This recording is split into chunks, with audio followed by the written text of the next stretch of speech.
Samedi, le 9. Je voulais juste m'assurer, parce que des fois, je dis n'importe quelle date. Bienvenue en prenant votre café. On va parler des feux à Chibougamau cet été. Airbnb, New York, Paris, Montréal, la shrinkflation. Les Français, des fois, sont spéciales, mais quand ils prennent une décision, ça fait mal. On va parler de ça. Les maires du Québec, on va se le dire, c'est une bande d'effrontés, hein? Mais, m'en vas-tu en grève, moi, là? Ça se peut. J'annule ma réservation. Moi aussi, j'annule. J'annule. Puis dans quelle ville les gens sont les plus beaux et les plus laids? J'ai pas Montréal, je vous dis tout de suite, là. Mais il y a une ville pas loin de nous autres qui est dans le top 5 des personnes les plus laides au monde.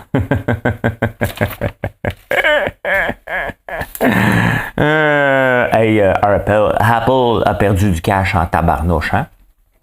Ça va pas bien pour Apple, là. Ça peut pas toujours aller bien. Ben, c'est ça. Ça va moins bien, là. Eh bien, écoute, les actualités. C'est parce que faut que je m'achète une deuxième console. J'étais pas sûr quand j'ai acheté ma première console si c'était pour marcher, si vous étiez pour aimer ça. Puis là, ben vous aimez ça, que j'aille des bruits une fois de temps en temps, puis des transitions. Fait que je vais m'en acheter une deuxième. J'ai du budget. Hey, les feux à Chibougamau, hein? Et finalement, c'est un complotiste qui les avait allumés. Il faut être débile, profond, hein? Aller allumer des feux, puis après ça, aller écrire sur les réseaux sociaux qu'on est contrôlé par la NASA. Ils sont...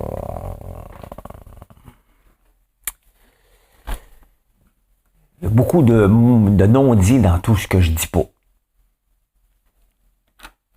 Fait qu'on passe au prochain sujet, hein? Moi, la nature humaine, des fois, là, j'essaye de la comprendre. Je suis rendu à 56 ans, je ne suis pas un boomer. Hein. Les gens disent « t'es boomer ». Non, je suis un X. Une génération complètement oubliée, mais faites un travail fort pour me faire oublier. Ouais. Airbnb, à Montréal, on les veut pas. Ils sont accusés mondialement d'aider à la pénurie de logements. À Paris, je vais vous donner des règles un petit peu partout, vous allez voir qu'on est lousse un petit peu. Hein. À Paris, c'est 120 jours maximum que tu peux louer ton Airbnb, mais il faut que le propriétaire soit là. Là, ça va être comme un site de rencontre. Hein? Ouais, il faut que le propriétaire soit là, pas plus que 2 par chambre, c'est 120 jours maximum. Tabarnouche, hein? Venez, on va vous accueillir! Venez coucher chez nous! Hein? Ça va-tu vous tenter? Pas sûr, hein? Bonjour! Je suis prête à vous accueillir! Oh, bonjour! Je peux rester 120 jours?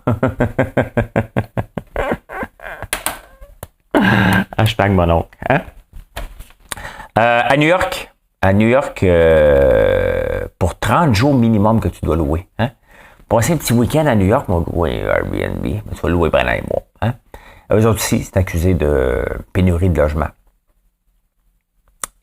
Pour la crise du logement. Fait que la crise du logement, elle est mondiale. Hein? Partout. Ici, chaque place, on connaît les règles. Hein? Ici, on les connaît, les règles. Est-ce que c'est Airbnb? Peut-être un peu. Il ne faut pas être naïf de dire le contraire. Mais surtout une pénurie de logement parce que les propriétaires n'ont pas de droit, tout simplement. Ça ne leur tente pas de bâtir. S'il y avait de l'argent à faire, là, il y aurait des Airbnb partout, puis il y aurait des logements partout. Ça, arrêtez de capoter avec ça, là. La vraie raison, Airbnb peut peut-être contribuer, mais la vraie raison, ce sont les règles. En France, quelles sont les règles? Très simple, hein? Les vieux immeubles ne peuvent pas être loués s'ils ne sont pas rénovés. Fait qu'ils ne louent pas, tout simplement. Hein? Sinon, ils sont pognés à dépenser trop. Fait qu'ils arrêtent de les louer, fait qu'il y a des choses libres qui s'en vont sur Airbnb, puis là, ils disent, ben non, faut que tu habites là pendant 120 jours, fait que le logement reste vide, tout simplement, ou il est vendu en condo. Hein? Donc, il y a tout le temps des raisons. À New York, je ne sais pas. Je sais pas. Je pensais qu'il y avait eu un exode de New-Yorkais dans la pandémie, puis il y en a eu, mais ça a l'air qu'il y a encore une pénurie de logement. Et Carrefour, en France, c'est un peu l'équivalent de Provigo, peut-être, Loblaws, Métro, hein, à peu près dans... Je ne sais pas si c'est beaucoup de rabais, mais cette semaine, la France a pris les taureaux par les cornes, littéralement, puis elle a dit, bon, il y a 5000 produits maintenant qu'on va geler les prix. C'est sûr qu'à la fin, c'est les producteurs. Aujourd'hui, ils viennent avec un autre Carrefour. Carrefour qui décide d'identifier sur tous les produits qu'il y a eu de la shrinkflation. Hein? Donc, mettons, ta boîte de Kellogg's, pour n'en nommer qu'une seule. Avant, c'était 170 grammes, mettons.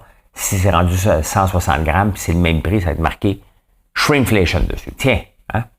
Donc, le monde au moins va le savoir. Hein? Puis les gens commencent à boycotter de plus en plus les compagnies qui font ça sans le dire. T'sais, la compagnie a le droit de changer de format, a le droit de changer, mais si elle le fait et elle garde le même prix, ça va se faire identifier. Donc, il y a des compagnies qui vont marcher un petit peu plus les fesses serrées. Hein? Donc, voilà. Hein?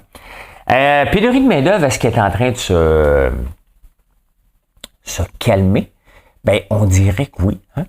On dirait que oui. Bon, cette semaine, nous autres, on avait voulu embaucher un gars, il ne s'est pas présenté, j'ai écrit un texte là-dessus, mais on a trouvé d'autres. Hein? On a de moins en moins de personnes, de misère à trouver des bonnes personnes. Trouver des gens, il n'y a pas de pénurie de main-d'œuvre pour les incompétents. Hein? Il y a de la pénurie de main-d'œuvre pour les gens compétents, fait qu'on l'a trouvé. Et Couche-Tard, eux autres, hein, ils reçoivent en moyenne, ben là, il y a eu une augmentation de 24%, 25 000 CV par semaine qu'ils reçoivent. Est-ce que c'est des gens qui sont serrés financièrement, qui veulent un deuxième job? Ça aussi, c'est la réalité. Là. Il y en a de plus en plus qui veulent un deuxième job. D'ailleurs, je pense que une des personnes que j'ai embauchées cette semaine, c'est sa deuxième job aussi. Donc, quand même, hein, c'est quand même un signe d'une économie changeante, tout simplement. Hein. Au Québec, c'est juste pour... j'ai un ami qui est TDAH un petit peu, puis si j'annonce pas mes transitions, il est comme perdu parce qu'il prend une marche en m'écoutant parce que je suis en podcast. Hein. Fait que si je fais pas ma transition, il fait comme il est rendu où, tu sais. Au Québec Sud! C'est mon Bruce. Les maires du Québec sont une bande d'effrontés. Hein.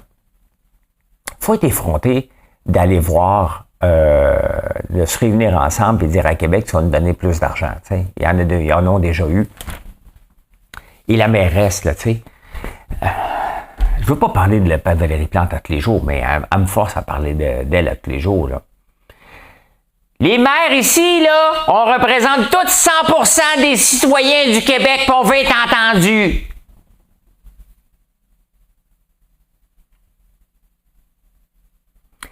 Nommez-moi une seule ville. Avant, là, Legault il dit exactement ce que je dis. Apprenez à bien gérer. Tiens, hein, et voilà dans les dents. Arrête de demander de l'argent puis apprends à bien gérer. Nommez-moi une seule ville. Même vous êtes dans une ville. Toi, là, t'es dans une ville, tu le sais, là. Hein? Est-ce que tu le sais que t'es dans une ville? Bon, good, OK. Donc, nommez-moi une ville qui a fait ce qu'on appelle, ce que vous appelez souvent de l'austérité, que j'appelle de la gestion. Donnez-moi une ville qui s'est pas faite accuser de faire de l'austérité. Quand vous allez entendre un maire qui se fait dire qu'il est austère, ça veut dire qu'il fait sa job. Depuis combien de temps qu'on n'a pas entendu ça au Québec? Hein? Philippe Couillard a brûlé ce mot-là. Donc, dès qu'il essaie de gérer maintenant, les villes ne veulent pas gérer. Mais François Legault a raison. Donc, c'est pour ça que je dis que les maires sont effrontés, ben raides, hein, de venir demander de l'argent alors qu'ils dépensent sans compter, qu'ils ne font pas attention à rien. Je reviens encore, moi, parler de Montréal parce que je la connais, là. Notre-Dame-de-la-Paix, je ne peux pas en parler, il n'a pas de dépenses, il n'y a rien. Tu sais. La STM, je rappelle qu'on a bâti un garage. Hein. Un garage. C'est rendu quoi, 650, ça va sûrement finir à 1 milliard, cette affaire-là. On a donné un rabais qui est l'équivalent de 42 millions aux aînés pour prendre l'autobus gratuit. C'est une belle mesure, là. C'est de la gauche, c'est une belle mesure. On ne peut pas être contre la vertu, sauf qu'on n'avait pas une scène. Tu sais, à un moment donné, il faut que tu regardes ça. Là. Est-ce que c'était ça? On a donné combien à Journal Métro qui s'est poussé avec des dividendes? 2 millions sans faire de vérification. Tu sais, tu commences à gratter un petit peu plus, là, puis tu vas voir les villes ont de l'argent. Pas mal plus. Ils sont pleins aux os. On va se le dire, là. L'argent déborde. Ils ont augmenté le rôle foncier, hein, solide. Donc, qu'est-ce qu'elle va faire? C'est exactement, Valérie Plante prend l'approche du CRTC. On va augmenter les pubs, comme ça, les télés spécialisées vont avoir plus d'argent. Mais non, on va se pousser. C'est que si tu montes les taxes, à un moment donné, tu n'auras plus de pénurie de rien, là, de logement puis tout. Il n'y aura plus personne à un moment donné. Ça n'arrivera pas. Mais à un moment donné, tu peux pas toujours ambitionner sur le pain béni, là. Les immeubles, ils ont un problème. Ça, c'est sûr qu'ils ont un problème. Puis encore là, ils savent que le problème s'en vient. Hein? Donc, tu sais, si tu veux, les immeubles de bureaux, hein, qui sont de plus en plus vacants, on parle de 26%, on parle que ça s'en va jusqu'à 42%. C'est sûr que le travail à la maison, il est là pour rester. Le travail hybride, il est là pour rester. 100% présentiel, je pense que c'est pas mal l'exception maintenant. Donc, qu'est-ce qu'elles font? C'est quoi hein, son comité d'experts qui est en train de regarder ça? Parce que t'attends pas que le problème te frappe, là. OK? Ça reviendra pas. T'as beau essayer de convaincre des entreprises en faisant des petits clowns dans la rue, là, qu'on dansait, puis avoir des sandwichs à rabais, là, n'importe quoi, là, ou un anneau, là, pour venir voir l'anneau de Montréal. Là. Regardez, c'est une autre dépense. C'est cute, là. Mais est-ce qu'on va partir de Tokyo pour venir voir l'anneau de Montréal? La réponse est non. Je n'ai même pas été le voir moi-même encore. J'habite à côté. Fait que, tu sais, si tu regardes toutes les dépenses qu'on fait, oui, il faut embellir la ville. Mais quand tu n'as pas une scène, tu commences par gérer avant d'arranger ton gazon, là. Prends une pause. Les immeubles à bureau, il va falloir prendre une décision. Qu'est-ce qu'on fait avec ça? Est-ce qu'on les convertit? Comment on les convertit? Lesquels qu'on convertit? Est-ce qu'on peut faire des nouveaux quartiers? Puis de déplacer des entreprises dans d'autres places pour pas que ça soit mélangé? Il va falloir se poser de sérieuses questions, mais ça se pose en ce moment. Attendons pas qu'il n'y ait plus de taxes puis que ça soit tout parti, là. Hein? Il va falloir les payer, mais ils sont pas capables de gérer le problème. Et qui va se présenter à la mairie pour gérer? Personne, parce que le désastre est fait, là. Et c'est pas juste Valérie Plante, il y avait Tremblay avant. Ça fait longtemps que la Ville de Montréal n'est pas gérée. Hein? Puis sans compter les 27 arrondissements où on n'est pas capable de s'endurer. Donc, regarde, ils sont effrontés, point final. Ils sont pas capables de gérer, ils n'ont pas le goût de gérer. Hein? Ils n'ont pas le goût de gérer. Les autres, ce qu'ils veulent, la mairie Plante, puis probablement votre maire, là, c'est de gérer un bar à crème glacée. Hein? If you want to make people happy, sell ice cream. C'est à peu près ça, là. Il y en a certainement des exceptions. Je regarde le maire de Victoriaville, qui semble être un bon Jack, qui semble faire arriver des choses, Drummondville aussi. Mais je connais pas toutes les villes, bien entendu. Je suis pas comme l'autre vendeur d'immeubles à 5000 pièces de formation sur TikTok qui dit que il y a des immeubles dans chaque ville, puis il y a même une rue où tous les buildings appartiennent à Gatineau. Il y a une valeur de 1,2 million. Hey, coudonc, je m'en vais-tu en grève, moi, là? M'en vas-tu en grève? Faut-tu que je vote? C'est parce que je fais partie d'un syndicat, moi aussi, hein? Je fais partie de l'Union des artistes, hein? Donc, je suis un artiste. Je fais partie de l'Union et je paye ma cotisation, hein? Même REER. C'est ça. Un syndicat, ouais, j'ai une bosse. Je dois respecter ce qu'elle dit, hein? Je ne peux pas accepter de contrat sans que ça fasse partie de l'Union des artistes. Mais là, ils veulent faire comme les artistes à New York, hein? Aux États-Unis, je veux dire. Ils veulent aller en grève. Ils ont peur de l'intelligence artificielle. Le doublage. Ouais. Faut pas les mêmes affaires. Tu sais, à un moment donné, là, tu peux pas toujours, faut que je change de batterie pendant tout le temps. Tu peux pas,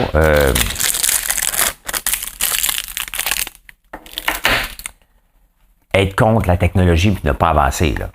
Là, ce moment de silence vous est offert gratuitement par les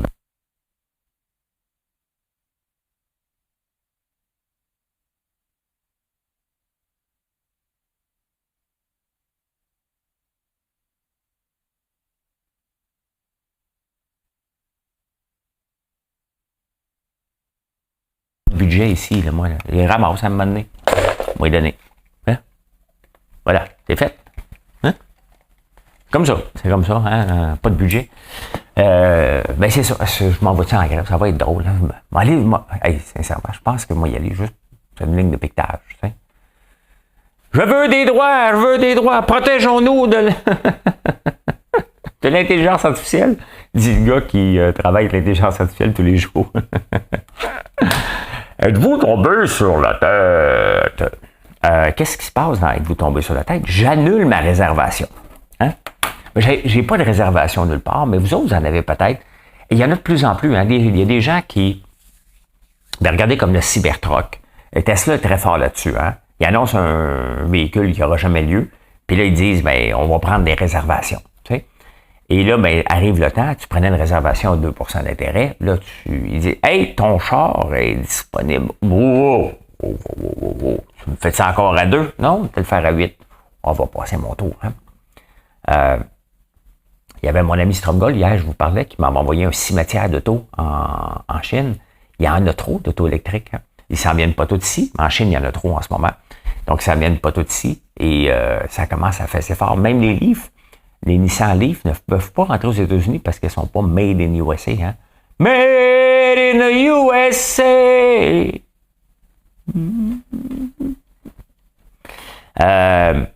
Fait qu'on en a. Quand je faisais beaucoup de day trading, avant d'aller à Big Brother, il y avait une folie d'auto électrique. Hein? Il y en a beaucoup qui tombent en ce moment. Il y a une bulle. On est dans une bulle, le Wall Street Journal l'a déclaré aussi. On est dans une bulle d'auto électrique. J'en ai parlé hier. Je suis pas contre l'auto électrique. Je trouve qu'on court ben trop vite puis que tout le monde va frapper un mur à un moment donné. Tout le monde, parce que on est capable. La Chine va arriver plus fort. À un moment donné, ils n'auront pas juste des autos qui dorment dans un stationnement. Là. Ils vont venir nous les présenter, ces autos-là. Et ça va être des autos à rabais que les grands vont avoir de la misère à fournir. Il va falloir resubventionner les grands. Mais d'ailleurs, n'importe quoi avec une réservation, je ne vous comprends pas que vous acceptiez d'acheter quelque chose d'une auto future qui n'existe pas encore, attendre 2 ans. Là, pour attendre les autos électriques, ça prend plus de temps maintenant. Ils sont rendus disponibles. Est-ce que c'est un signe de ralentissement? Est-ce que c'est un signe de surproduction? Je pense que c'est un mélange des deux. Hein? Dès qu'on est capable quand on attend trop longtemps, c'est pas bon signe. Quand on n'attend pas pantoute, ben c'était ça la norme avant, mais ce n'est plus la norme maintenant. Donc, l'année passée, je devais faire réparer mon camion, puis j'arrive dans le showroom, tout est vide. Tout! Il n'y en a plus. C'est pas normal. Donc là, c'est en train de se rebalancer.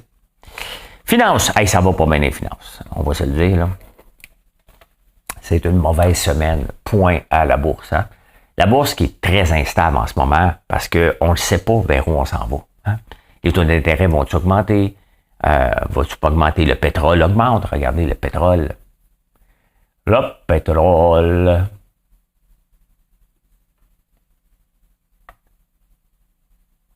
On va rafraîchir cette page-là. Regardez le crude oil là, qui a augmenté beaucoup, beaucoup. Donc, ça aide pas. Qu'est-ce qui se passe dans les...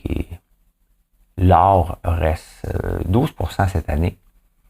En agriculture, qu'est-ce qui se passe? Le jus d'orange ne lâche pas, hein, continue à augmenter. Qu'est-ce qui baisse depuis?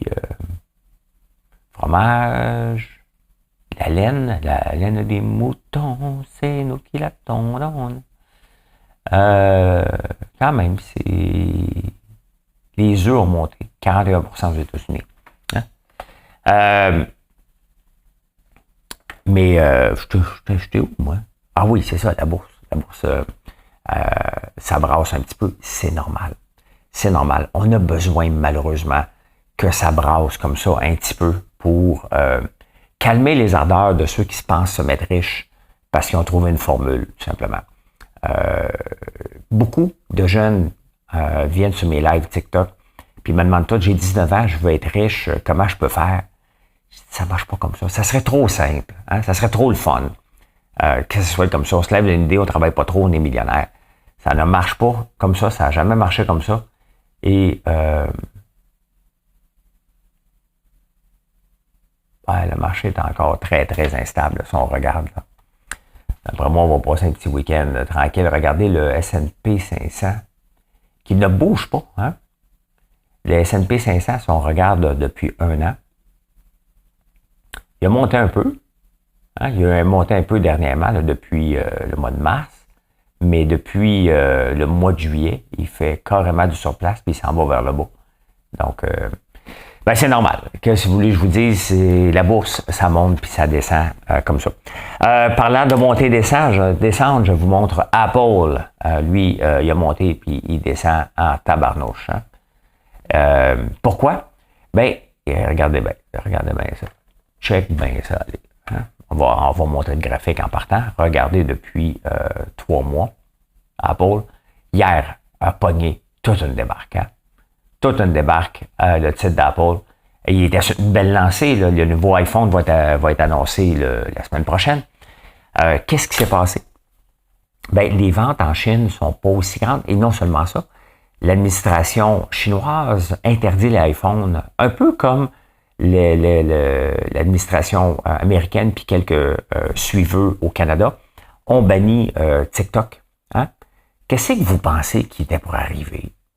Hein? Si tu bannis TikTok, et ce qui se passe de quoi avec TikTok depuis qu'on l'a banni de certains États américains? Non, c'est parce qu'on voulait favoriser Facebook, c'est les lobbies de Facebook. Et de toute l'autre, la gang, là, et qui pousse, puis les vieux croutons comprennent rien, fait que hey, il y a une photo, il va me suivre, mais tous les autres aussi nous suivent. Là. Ben là, il y a des représailles, hein, et c'est Apple qui paye le prix. Apple, qu'est-ce qu'il avait fait quand même? Il avait enlevé une partie de la production de la Chine vers l'Inde. Ça fait qu'à un moment donné, les gens sont rancuniers, là. Hein? Et s'il y a bien un peuple qui est rancunier, c'est bien, en tout cas, l'administration chinoise qui l'est. Donc, tu veux me bannir TikTok, on va te mettre des bâtons dans les roues. Tu veux t'en aller en Inde, on va te mettre d'autres bâtons dans les roues. Ben, la valorisation de Apple en 2 jours a pris une débarque de 212 milliards. Hein? Ça va prendre des gros chiffres, mais c'est sûr que si la Chine achète moins d'iPhone, ça va faire mal, tout simplement. Sauf que, il y a quand même, ça prend du temps avant d'avoir des nouveaux iPhones. Donc, peut-être que l'iPhone 15 va être vendu plus dans le monde qu'en Chine, peut-être. Mais il reste que le marché chinois pour Apple est très, très, très important. Hein? TVA perd de l'argent. C'est drôle, hein, parce c'est sûr, c'est l'autre journal qui en parle. Là. Mais beaucoup, beaucoup d'argent. Et TVA s'est fait couper. Il y avait une marge de crédit à un moment donné jusqu'à 150 millions. Ça a été réduit à 75. Et là, c'est rendu à 20 millions. Une marge de crédit de 20 millions là, pour payer tes billes pour une compagnie aussi grosse que TVA, c'est un sac de peanuts. Donc, qui est obligé de financer? Pierre Carl avec Québécois. Donc, combien de temps tu peux faire ça? Hein? Ben, pas longtemps. Le problème, c'est qu'il s'est mis dans marde royale avec TVA Sport. Il voyait les Nordiques, il a pensé grand. C'est le problème avec les entrepreneurs, dont je fais partie aussi, c'est que des fois, on peut partir en fou, voire grand, et on peut se casser la gueule. Ça arrive, mais là, TVA paye le prix. En plus de ça, TVA se plaint de Radio-Canada. Hein? Tout le temps. Il faut arrêter à un moment donné. Est-ce que Radio-Canada a de l'argent à l'infini? Ben oui. C'est bien évident que Radio-Canada a trop d'argent. C'est un secret de polichinelle, mais Radio-Canada représente les arts. Donc, dès qu'on touche à Radio-Canada, le premier ministre se fait accuser qu'il est contre les arts. Donc, on est cuit avec Radio-Canada. Peut-être pour... tu sais, je suis pas un fervent de Pierre Poilievre, loin de là. Je suis un peu plus conservateur que libéral, mais d'un autre côté, les conservateurs, avec les idées des années 50, me font décrocher. Donc, je suis orphelin politique, tout simplement. Mais je pense que c'est juste le Parti conservateur de Pierre Poilievre qui va pouvoir mettre de l'ordre un peu dans Radio-Canada, puis les publicités vont rester pareilles. C'est que les journaux ont mangé une claque, c'est pas juste la faute de Meta. Puis, il y a des nouvelles technologies qui arrivent constamment, et c'est nous qui décidons, c'est pas les autres. Hein. Eux autres, les compagnies, ont le droit de faire de la concurrence comme ils veulent, là, voyons donc, c'est comme ça que ça se passe. Mais nous autres, comme consommateurs, on décide de regarder différemment. On regardait des vidéos plus longues, on en regarde encore, mais on regarde des vidéos d'1 minute. Il y a quelques années, il y avait une application Vime qui avait des 15 secondes. Hein. Ça n'a pas duré longtemps. Il y a toujours des nouveautés.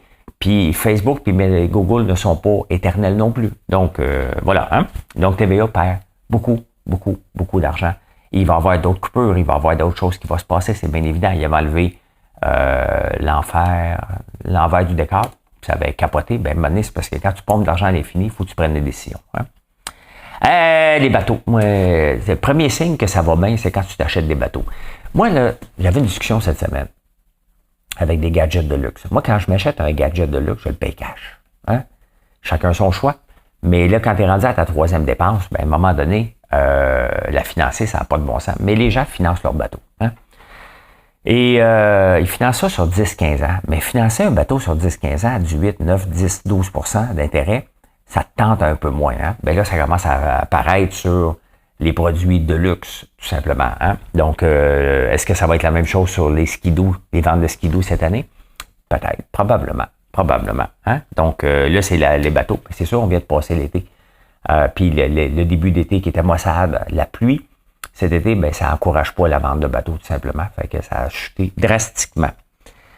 Je me suis toujours demandé, mais qui achète autant de meubles que ça pour qu'on voit des grandes bannières? Là, Tanguay a acheté Bro et Martineau, ou a revampé Bro et Martineau. Mais là, les chiffres de vente, ça dégringole solide. Là. Les gens ne remplacent pas leurs meubles, tout simplement. Donc, on peut voir, est-ce qu'il y a un ralentissement économique? La réponse, elle est oui. On le voit dans les premières choses. Où qu'on voit les ventes d'autos. S'il y a des autos en stock, il devrait toujours en avoir, mais dans les dernières années, on n'en avait pas. Si ça augmente les inventaires, si on voit ce qui se passe en Chine, qu'on a 6 matières d'auto, c'est un signe que les gens consomment moins, tout simplement, puis la Chine ne va pas aussi bien qu'avant. Ensuite de ça, les gens, est-ce qu'ils vont remplacer leurs fauteuils, leurs meubles? La réponse est non. Le délai tire encore un peu plus, tu es indécis. Donc, on peut le voir. Une autre chose, acheter un bateau, c'est du luxe. Donc, tu commences à couper ça aussi. Donc, on commence à voir l'ensemble du portrait. Les villes disent, écoute, on manque d'argent, donc on veut en avoir un peu plus. Le ministre des Finances, il dit, il faut qu'on arrête de donner de l'argent aux Québécois. Il faut qu'on se marie à l'inflation. Donc, tout ça mis ensemble fait que il y a un ralentissement. Les CV qui sont disponibles tout à coup, mais c'est ça qu'on avait besoin. Combien de temps? Il ne faut pas que ça dure trop longtemps, bien entendu. C'est sûr que ça fait mal, mais c'est ça qu'on avait besoin pour contrer l'inflation et avoir du renouveau dans le paysage entrepreneurial aussi. Hein? Insolite. Eh bien, écoute, si tu as besoin de faire améliorer ton économie, t'embauches Taylor Swift. Taylor Swift, Beyoncé a eu un impact majeur en Suisse. Elle est allée, a fait augmenter le PIB de 0,2 % quand même. Taylor Swift a fait des concerts, c'est la folie bien raide quand elle se présente dans une ville. Elle a amélioré le PIB des États-Unis à elle seule avec 46 concerts à travers le monde, à travers les États-Unis. C'est complètement fou. J'essaie de comprendre le phénomène Taylor Swift. C'est pas mon type de musique. Mais il y a quelque chose derrière ça. C'est comme l'ami. Elle ressemble à l'ami de tout le monde. Taylor Swift. Donc, c'est fou, là. Pour qu'une seule personne, une artiste, est capable de faire évoluer le PIB des États-Unis, c'est énorme, mais c'est le cas. Et moi, je lis Le Figaro. Et Le Figaro, en France, c'est le royaume du luxe.